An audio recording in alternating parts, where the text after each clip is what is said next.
Hello student, morning. आज से हम लोग कल हम लोग हिंदी फर्स्ट का फर्स्ट लेसन पढ़े। आज हम लोग हिंदी फर्स्ट का सेकेंड चैप्टर पढ़ेंगे। तो सेकेंड चैप्टर हमारा लेसन का नाम है वर्ण विचार। पार्ट 2 है वर्ण विचार। ये भी लेसन हम लोग पढ़ चुके हैं पहले भी, और मैं फिर से आपको याद दिला दूं कि जो हम लोग कल लेसन 1 में पढ़े थे, वर्णमाला के कितने भाग होते हैं? 4 भाग। तो वर्णमाला के 4 भाग में सबसे पहला क्या था? वर्ण विचार। उसके बाद क्या था? शब्द विचार, पद विचार, वाक्य विचार। तो ये सबसे पहले जो वर्ण विचार आता था वर्णमाला के बाद। अब मैं व्याकरण के भाग, उसमें से जो पहला वर्ण विचार था, अब हम उसी के बारे में पढ़ेंगे। तो सेकेंड चैप्टर हमारा वही है, वर्ण विचार। तो इसके बारे में हम पढ़ते हैं कि वर्ण विचार है क्या। तो सबको पता है, जो मैं कल व्याकरण के भागों में, चारों भागों में बताई थी, कि वर्ण विचार जो पहला है उसका अर्थ क्या होता है। वर्ण का मतलब होता है, कल हम लोग समझे थे, फिर से एक बार रिपीट कर लेते हैं कि वर्ण का मतलब क्या है? सबसे छोटी इकाई, जिनके टुकड़े नहीं किए जा सकते। तो वर्ण वही चीज है, उन्हीं के बारे में हम विचार करेंगे कि वर्ण जो है वो सबसे छोटी इकाई है, जिनके टुकड़े नहीं किए जा सकते। और इनका पहला, सबसे पहले क्या कह रहा है कि ये सबसे ये एक ऐसी ध्वनि है जिनके हम टुकड़े नहीं कर सकते, जिनको हम बांट नहीं सकते, और जो सबसे छोटी इकाई होती है। अब क्या कह रहा है कि इन्हीं वर्णों को हम, जैसे अब चलो हमने क्या समझा था कि अ या आ, ये क्या है? ये सब वर्ण है। ई, ये सब वर्ण है। या अगर हम व्यंजन, ये तो स्वर वर्ण है ना, अगर हम व्यंजन के वर्णों को लिखते हैं क, तो हम इसमें हलंत युक्त लगाएंगे, क्योंकि ये तब सिर्फ क्या हो जाएगा? एक रह जाएगा, मतलब इसमें से स्वर निकल जाएगा, सिर्फ व्यंजन रह जाएगा। तो ये क्या हो जाएगा? ये स्वर युक्त नहीं रहेगा, स्वर से अलग हो जाएगा। तो ये एक हो जाएगा, अर्थात ये एक इकाई बन जाएगी, एक छोटा टुकड़ा बन जाएगा। तो इसी को हम बोलते हैं क्या? वर्ण। यही होता है वर्ण, हमारा यही है।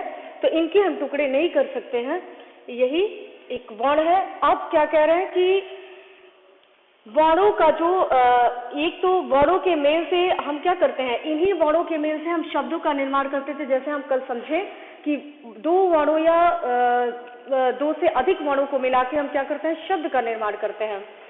तो अब हम देखेंगे कि वर्णों से क्या क्या होता था। सबसे छोटी इकाई, इन्हीं वर्णों को मिला के शब्द का निर्माण होता है। फिर हम आगे समझेंगे कि शब्दों के निर्माण से वाक्य बनता है, बहुत सारी चीजें। उसके बाद वाक्य के निर्माण से वाक्यांश बनता है। तो फिर हम इसके बाद वो समझेंगे। लेकिन सबसे पहला क्या है कि वर्ण सबसे छोटी इकाई, जिनके टुकड़े नहीं कर सकते, और वो क्या है? उन्हीं के मेल से, 2 वर्णों के मेल से शब्द का निर्माण होता है। तो ये वर्ण हम समझ गए। अब दूसरा इसमें क्या है? वर्णमाला। अब वर्णमाला देखेंगे कि वर्णमाला क्या है। वर्णमाला क्या है? वर्णमाला कह रहे हैं कि जैसे एक माला का उदाहरण क्या दे रहा है यहाँ पे, कि जैसे एक माला होता है, कि माला में सभी मोतियां एक साथ पिरोते हैं तो वो कितना सुंदर बन जाता है और एक धागे में बंध जाता है, अर्थात एक साथ वो दिखाई देता है, अलग अलग होते हुए भी। उन्हीं के समान इन्हीं वर्णों को, जो अभी हम वर्ण पढ़े हैं, जैसे क, ख, ये या अ, ये सभी क्या है? ये वर्ण है। इन्हीं वर्णों को हम एक मोती के माला, अर्थात एक धागा में जब हम पिरो के रखेंगे, एक साथ उनको रखेंगे, तो वो होता है वर्णमाला। परंतु इसमें एक समझने वाली बात एक ये भी है कि वर्णमाला हम ऐसे भी नहीं लिख सकते कि किसी भी वर्ण को किसी भी वर्ण के साथ लिख दे तो वो सही वर्णमाला नहीं होगा।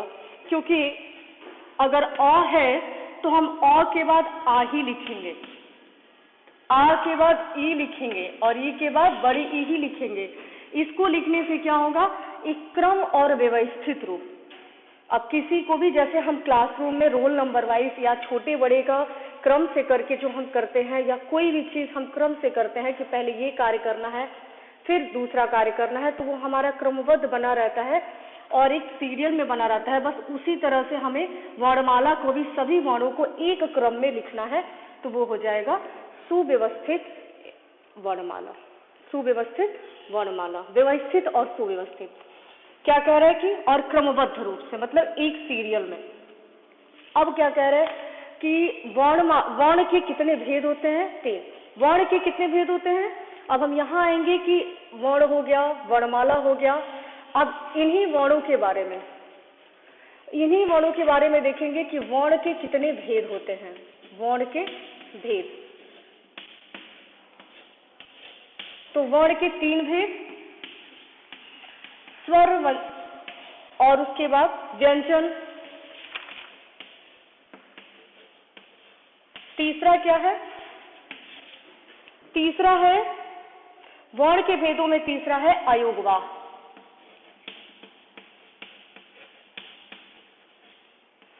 अब अयोगवाह में देखो, अब ये 3 चीज है जो हम पहले से ये भी पढ़ते आ रहे हैं, पर सबसे पहले हम स्वर देखेंगे। तो इन दोनों को हम यहाँ हटाते हैं, बाद में इसको लिखेंगे। सबसे पहले हम स्वर के बारे में पढ़ते हैं कि स्वर है क्या। तो स्वर जो होता है वो उसमें किसी भी दूसरे वर्ण की सहायता नहीं ली जाती। तो स्वर क्या है? अ। ठीक है, ये स्वर जो है ये अ है, आ है, ई है,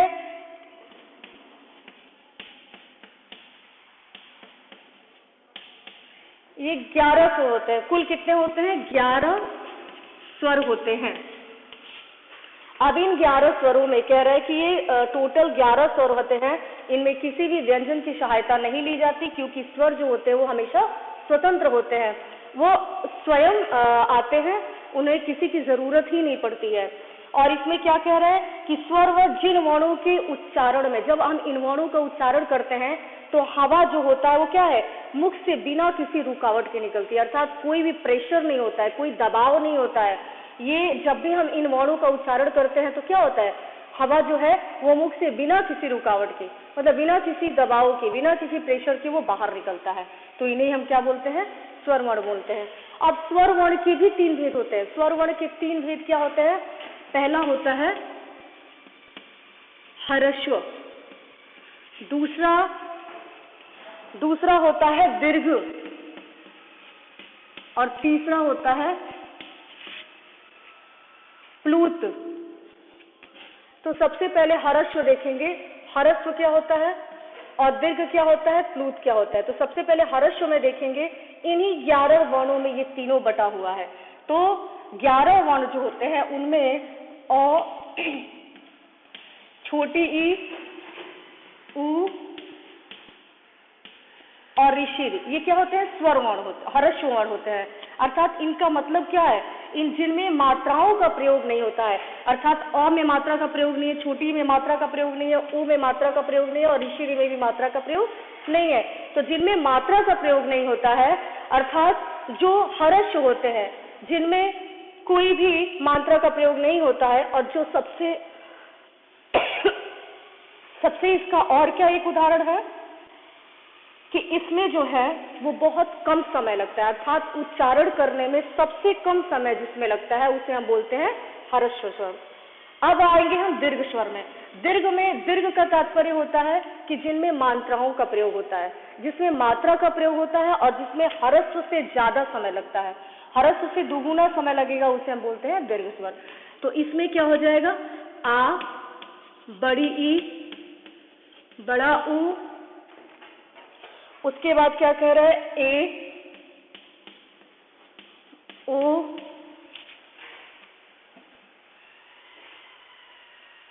ठीक है। ये जो है ये सभी इसमें और भी 2 है, वो क्या है? वो दीर्घ स्वर है, क्योंकि जिनमें मात्रा का प्रयोग हो रहा है वो है दीर्घ स्वर। और प्लूत स्वर क्या होता है? प्लूत स्वर का मतलब होता है ह्रस्व और दीर्घ से 3 गुना समय लगना, अर्थात ह्रस्व और दीर्घ दोनों को मिला के जब बनता है, मतलब बहुत अधिक समय लगता है, जब 3 गुना समय लगता है तो उसे हम प्लूत बोलते हैं। जैसे यहाँ हम लिख लेंगे ओम, अर्थात ओम, अ, आ और ओम, इन तीनों में सबसे ज्यादा समय ओम में लग रहा है, तो ये हमारा हो गया प्लूत स्वर। अर्थात ह्रस्व जिनमें मात्रा का प्रयोग नहीं किया जाता है, जिनमें कम समय लगता है, दीर्घ जिसमें ह्रस्व से दुगुना समय लगता है और जिनमें मात्रा का प्रयोग किया जाता है, और प्लूत क्या है?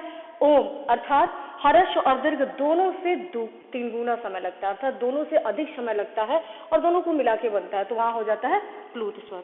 तो हम यहाँ स्वर भी समझ लिए कि वर्ण के 3 भेदों में स्वर हमने समझ लिया कि स्वर क्या है, स्वर के कितने भेद होते हैं। अब हम आएंगे व्यंजन।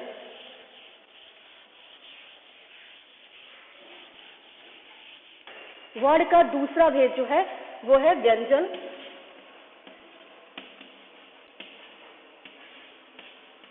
अब व्यंजन क्या कह रहे हैं कि व्यंजन वर्ण जो होते हैं वो होते हैं जिनमें स्वर की सहायता ली जाती है।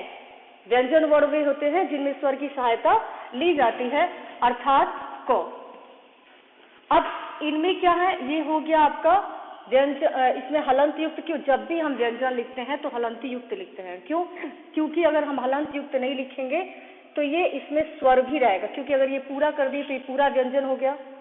अगर हमने इसमें हलंत लगा दिया तो ये क्या हो गया, ये स्वर रहित हो गया, अर्थात इसमें अब स्वर नहीं है, ये पूर्ण रूप से सिर्फ आधा व्यंजन है, परंतु इसका कोई महत्व नहीं है। जब तक व्यंजन के वर्णों में स्वर न लगे तब तक उस व्यंजन वर्णों का कोई भी महत्व नहीं होता है। इसलिए हम इसमें स्वर की सहायता अनिवार्य रूप से लेते हैं, क्योंकि बिना स्वर की सहायता से व्यंजन पूरा नहीं हो सकता। इसलिए व्यंजन वर्ण जो होता है इनमें हम स्वर की सहायता आवश्यक होता है लेना। अब क्या करें कि व्यंजन के कितने भेद होते हैं। व्यंजन के जो भेद होते हैं वो होते हैं 4, मुख्य रूप से 4 स्पर्श व्यंजन।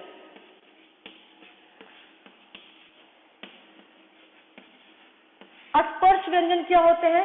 सबसे पहले स्पर्श व्यंजन में देखेंगे कि टोटल इसमें कितने होते हैं, 25 जो होते हैं वो हमारे स्पर्श व्यंजन की संख्या होती है।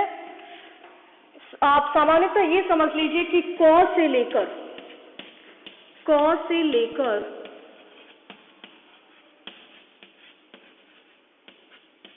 म तक के, क से लेकर म तक के सभी वर्णों को हम क्या बोलते हैं, स्पर्श व्यंजन बोलते हैं। क से लेके म तक के सभी वर्णों को हम स्पर्श व्यंजन बोलते हैं।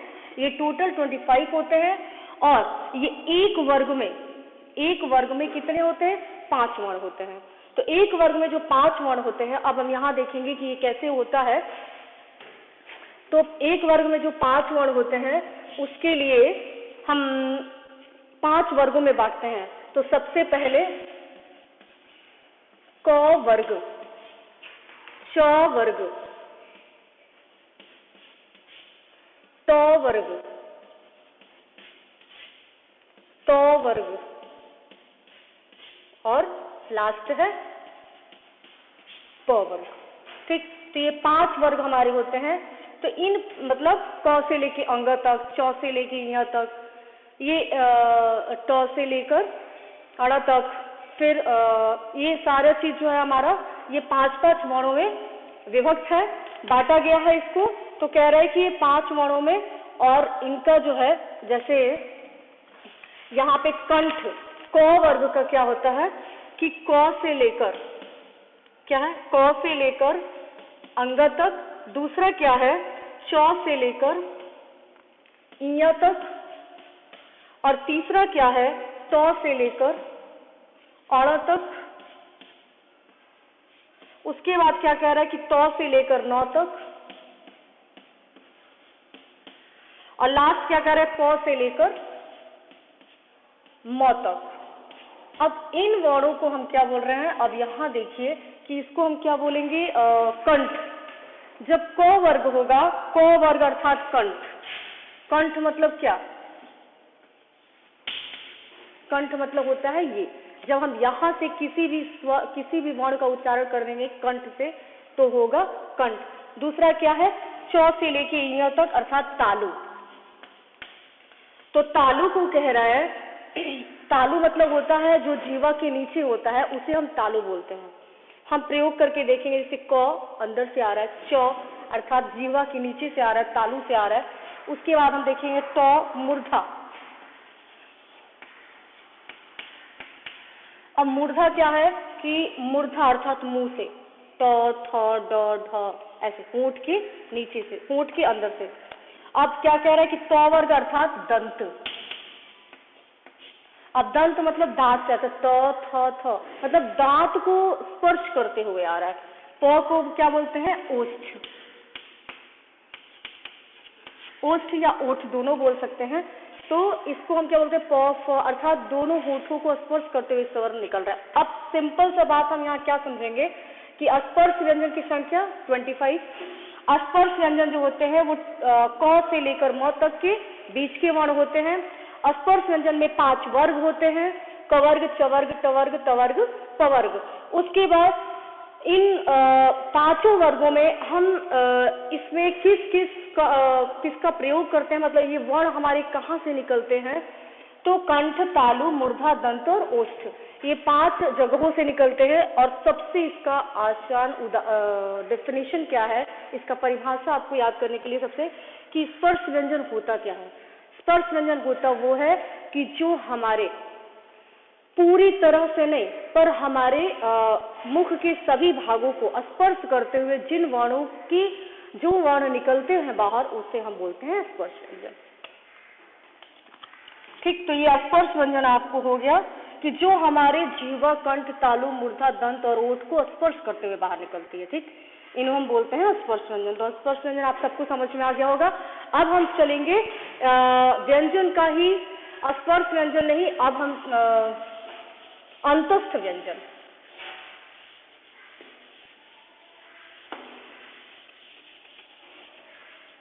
अब हम दूसरा हम पढ़ेंगे व्यंजन में स्पर्श अंतस्थ व्यंजन।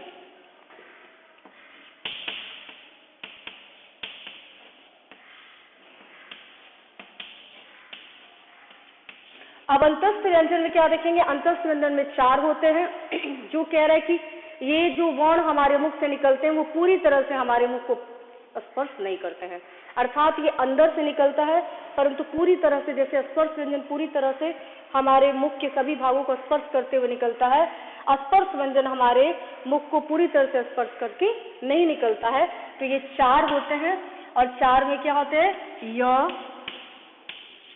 र, ल और व। ठीक है, ये 4 होते हैं वर्ण, य, र और ल, व। तो य, र, ल, व होते हैं। ये कह रहे हैं कि ये इसमें बहुत कुछ नहीं समझना है, ये जो व्यंजन, ये जो वर्ण होते हैं ये हमारे मुख के अंदर के सभी भागों को पूर्ण रूप से स्पर्श नहीं करते हैं। तो ये य, र, ल, व कहलाते हैं ऊष्म व्यंजन। अब ऊष्म व्यंजन क्या कह रहा है, ऊष्म व्यंजन का तात्पर्य ये है गर्मी, मतलब जो हमारे मुख से वर्ण निकल रहे हैं वो गर्मी पैदा करते हुए, अर्थात टकराते हुए। गर्मी का मतलब क्या होता है कि वो हमारे मुख से निकलने में उसको परेशानी हो रही है, उसे प्रॉब्लम हो रही है, अर्थात वो पूरी आसानी से नहीं निकल पा रहा है, तो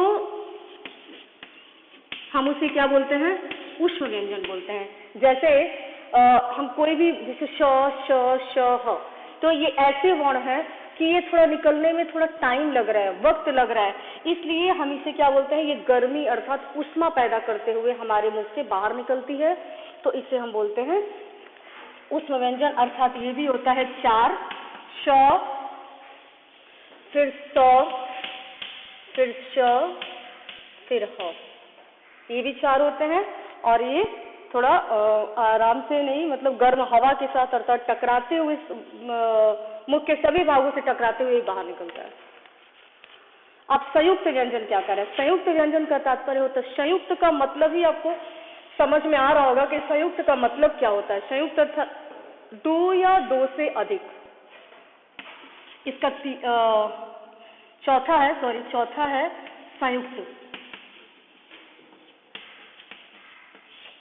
संयुक्त व्यंजन अर्थात 2 या 2 से अधिक जब व्यंजन आपस में मिलते हैं और उनके योग से जब कोई तीसरा वर्ण बनता है तो वहां होता है संयुक्त व्यंजन। कैसे, संयुक्त व्यंजन में जैसे दो व्यंजन मिल गए, अर्थात हम यहाँ पे देखेंगे कि क, अब जब क में हम हलंत लगाएंगे तो इसमें का जो अ है अर्थात स्वर, वो तो निकल गया ना, तो ये स्वर रहित हो गया, तो ये सिर्फ क्या बच गया, व्यंजन बन गया। अब कोई भी इसके साथ हम व्यंजन ले सकते हैं, अर्थात श। तो क और प्लस स, अर्थात ये भी व्यंजन रहित है और ये तो पूर्ण रूप से व्यंजन है ही, क्योंकि इसमें स्वर मिला हुआ है, तो ये वैसे भी व्यंजन कहलाएगा। और इसमें से व्यंजन स्वर हट गया तो ये भी व्यंजन है। तो लेकिन ये पूर्ण रूप से नहीं हो पाएगा क्योंकि इसमें हलंत युक्त हो गया, इसमें से स्वर निकल गया है, इसको पूर्ण रूप से नहीं लिख सकते हैं, तो इसको हम इसमें समाहित कर देंगे।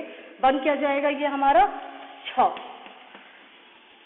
क्या कह रहा है, ये हमारा बन जाएगा 6।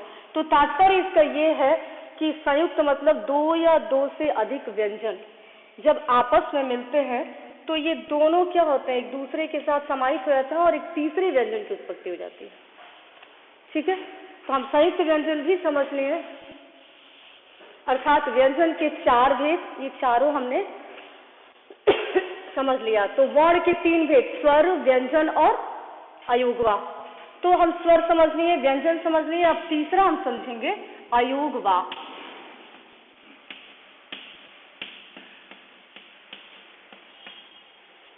अब अयोगवाह में हम देखेंगे कि अयोगवाह क्या है।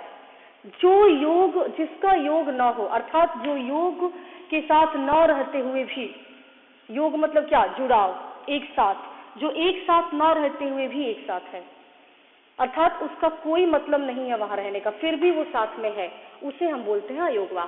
जैसे अंग और अह, अंग और अह क्या है, अंग और अह ये दोनों क्या है, अयोगवाह है, अर्थात ना ही ये स्वर में गिना जाता है और ना ही ये व्यंजन में गिना जाता है, ये दोनों में नहीं गिना जाता है, फिर भी ये इन दोनों के साथ रहता है, लेकिन ना ये स्वर है और ना ही ये व्यंजन है, इसलिए इसको नाम दे दिया गया अयोगवाह। तो ये दोनों, अब अयोगवाह को भी हम क्या बोलते हैं, 3 भागों में विभाजित करते हैं। इनके भी भेद क्या है, 3। सबसे पहले हम देखेंगे अनुस्वार।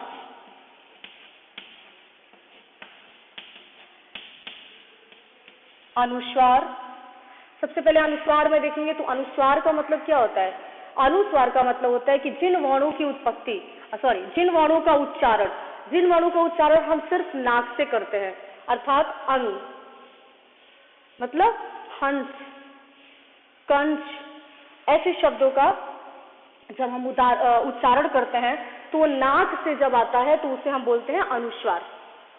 और इसका उदाहरण क्या होता है, बिंदु। ठीक, जैसे हम यहाँ पे इसका एक उदाहरण लेंगे, अंत,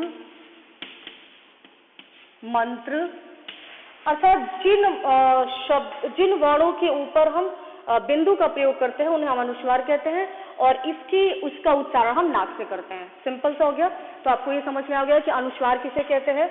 अब हम आ जाएंगे दूसरे पर। दूसरे पर आएंगे तो दूसरा क्या होता है, दूसरा है अनुनासिक।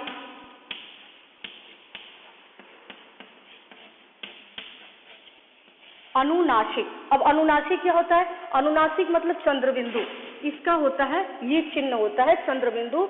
इसको हम क्या बोलते हैं, अनुस्वार को हम सिर्फ नाक से उच्चारण करते थे, लेकिन अनुनासिक को हम किसका उच्चारण करते हैं, नाक और मुंह दोनों से, अर्थात नाक और मुंह से जिन वर्णों की उच्चारण होता है उन्हें हम अनुनासिक बोलते हैं, और उनका चिन्ह जो होता है वो चंद्रबिंदु होता है।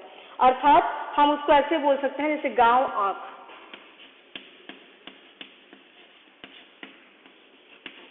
ठीक है, गांव और आंख, ऐसे शब्दों का प्रयोग हम अनुनासिक के रूप में करते हैं। अब तीसरा क्या होता है, विसर्ग। तीसरा जो होता है वो विसर्ग है।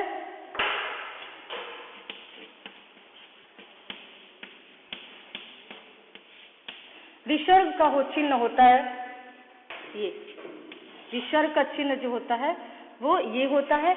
और ये सबसे बड़ी बात कि इसको आसानी से समझने के लिए हम ये समझेंगे कि विसर्ग का चिन्ह जो होता है वो अ होता है, अर्थात ये संस्कृत का ह, संस्कृत का जो ह होता है ये उससे लिया गया है, संस्कृत का जो ह होता है उससे लिया गया है, और इसका हम उच्चारण भी अह के रूप में करते हैं। तो ये संस्कृत से विशेष कर लिया गया है विसर्ग का चिन्ह, तो हम ह के रूप में इसका प्रयोग करते हैं और उच्चारण भी अह करते हैं, तो ये विसर्ग, इसको हम विसर्ग कहते हैं।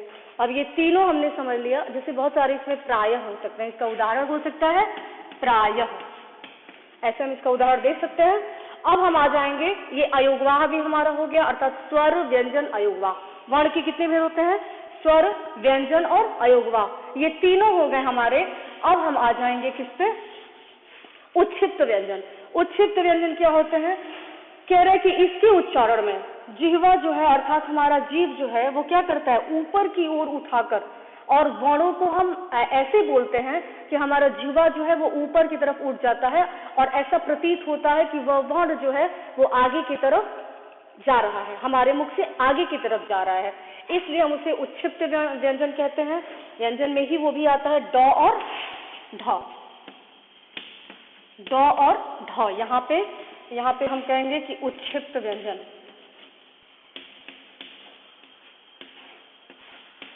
ड और ढ। तब ड और ढ के लिए क्या कहते हैं, इनका प्रयोग स्वतंत्र रूप से नहीं होता, अर्थात जिस तरह से हम वर्णों के और भेद को, स्वर व्यंजन इन को या आयोगवाह के वर्णों को हम जैसे उच्चारण करते हैं या प्रयोग करते हैं, उस तरह से हम उच्छिप्त व्यंजनों का विशेष का प्रयोग नहीं करते हैं, ये स्वतंत्र रूप से नहीं होते हैं। इनका विशेषकर हम क्या करते हैं, शब्दों के बीच में, जैसे पढ़ना, पढ़ना, ठीक, तो शब्दों के बीच बीच में इनका प्रयोग करते हैं, तो इनका विशेषकर बहुत सारा प्रयोग नहीं होता है, परंतु फिर भी करते हैं हम। अब हम आ जाएंगे आगत ध्वनियां। आगत ध्वनियां मतलब क्या होती है, आगत का मतलब होता है विदेशी ध्वनियां, अर्थात विदेशी शब्द जो बाहर से आए हुए, अर्थात अपने देश के नहीं, अपने भाषा के नहीं, दूसरे भाषाओं से, दूसरे देशों के भाषाओं से जो आए हुए शब्द होते हैं, जिन्हें हम कहते हैं आगत, ठीक। तो आगत इनको कहते हैं। आगत का मतलब अर्थात विदेशी भाषाओं से जो शब्द आए हुए होते हैं उन्हें हम आगत कहते हैं। जैसे इनको एक रेफ शब्द से भी बोला जाता है, तो आ, ठीक, ज, फ, ऐसे शब्दों का, ऐसे चिन्हों का हम प्रयोग करते हैं, तो इन्हें हम आगत ध्वनियां कहते हैं। जैसे डॉक्टर, कॉलेज, गजल, ये सारी चीजें उर्दू शब्द विशेष कर लिया जाता है इसमें, तो विदेशी शब्दों का नाम भी है इसका कि हाँ विदेशों से आए हुए भाषाओं के शब्द हैं ये, तो इन्हें हम आगत ध्वनियां कहते हैं। अब हम आ जाएंगे, अब हमारा ये लगभग कंप्लीट ही हो गया, तो हम अब आ जाएंगे मात्राएं। मात्रा आपको पता है, मात्रा क्या है, स्वर वर्णों को व्यंजन वर्णों के साथ मिलाकर। कह रहा है कि स्वर वर्णों को, आपको पता है कि मात्राओं का प्रयोग कब करते हैं, स्वर वर्ण को व्यंजन वर्णों के साथ जब मिलाते हैं तो क्या होता है, वो उसमें हम लिखने के लिए कुछ विशेष चिन्हों का प्रयोग करते हैं, क्योंकि अब क व्यंजन है तो हम इसको ऐसे तो लिख नहीं सकते, क्योंकि ऐसे नहीं लिखेंगे तो क्या हो जाए, ऐसे लिखेंगे तो वो आधा अधूरा हो जाएगा, इसलिए हम इनको पूरा लिखेंगे। तो इसलिए हम जब पूरा लिखेंगे तो इसमें स्वर का प्रयोग होगा, जब स्वर का प्रयोग होगा तो चिन्हों को लिखने के लिए मात्रा का प्रयोग हो रहा है, ठीक है।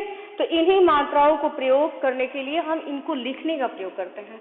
अब इसमें मात्रा लगाएंगे तो का हो जाएगा, इसमें ओ का मात्रा लगाएंगे तो को हो जाएगा, समझ रहे हो। तो इसमें हम मात्रा का प्रयोग करने लगेंगे, जब मात्रा का प्रयोग होना है तो ये मात्राएं कहलाएंगी।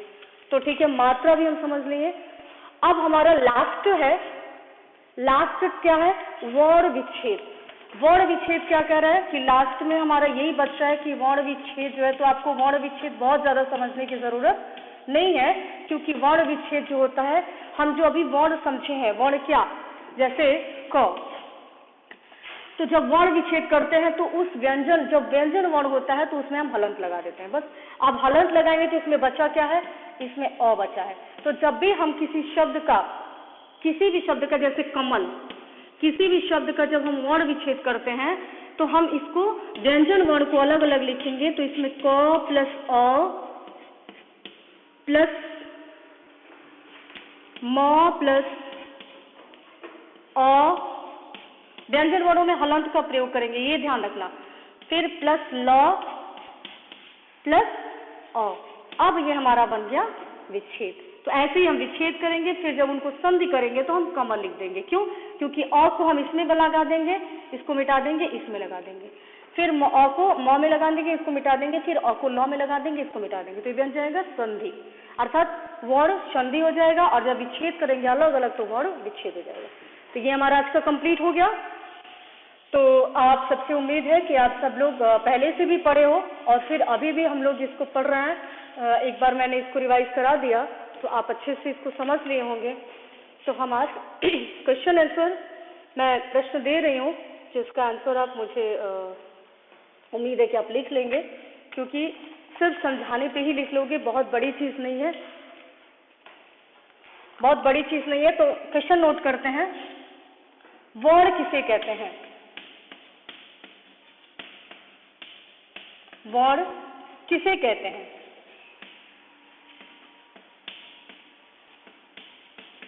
दूसरा, हाँ, इनके भेदों के नाम भी।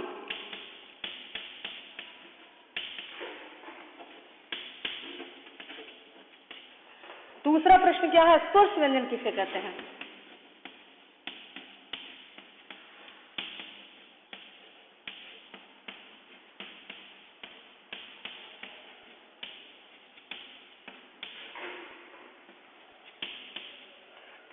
इनकी संख्या। ठीक है। अब तीसरा क्वेश्चन बस ऐसे लिखना है आपको कि उच्छिष्ट व्यंजन व आगत ध्वनियां।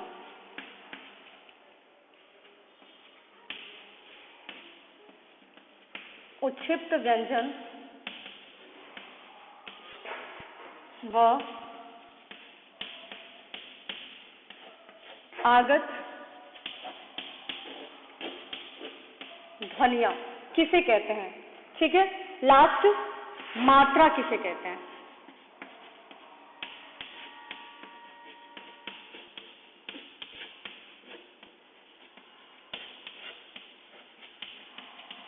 ये हमारा आज का 4 क्वेश्चन है। आप लोग अच्छे से इसको लिखकर और समझकर लिखेंगे जो मैंने समझाया है। तो आज के लिए